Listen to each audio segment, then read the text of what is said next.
Heute gehen wir zum allerersten Mal zum Tierarzt mit dem Loki, also kommen wir gerne mit. Let's go! Der Loki ist unsere Hauskatze und er hat Asthma und deswegen gehen wir alle 3 Monate einmal zum Hausarzt mit ihm und wir hatten ihn seit 5 Wochen und wir werden ihn einfach mal durchchecken lassen. Wir haben hier jetzt schon ein Büchschen da mit ein paar Goodies drin. Wir nehmen all seine Sachen mit, also Impfbüchlein, den Asthma-Spray, alles mögliche, dass die Leute dort einfach wissen in einem Notfall, was sie machen beim Loki.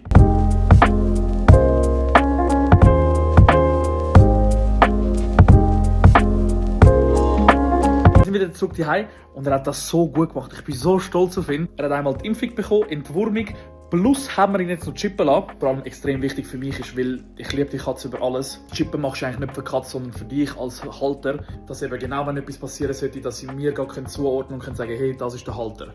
Ich bin jetzt ein bisschen leislicher. Er schläft die ganze Zeit, er ist fix und fertig. Die Nadel war auch riesig. Da ich weiss, dass mega viele Leute mich gefragt haben, Max, wie gibst du eigentlich ihm den Asthma-Spray? Ich habe es extra mal aufgenommen und jetzt kann ich das euch endlich zeigen. So, ich fange jetzt damit an, dass er bekommt also sein Lieblingsgoodie über. Dann tue ich ihm probieren, so ein bisschen drauf zu locken auf meine Schoß.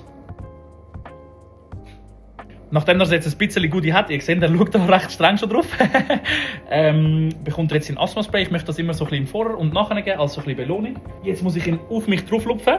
Jetzt nehme ich den Asthma-Spray und hebe ihn von vorne an die Schnauze, ganz fein, ganz leicht.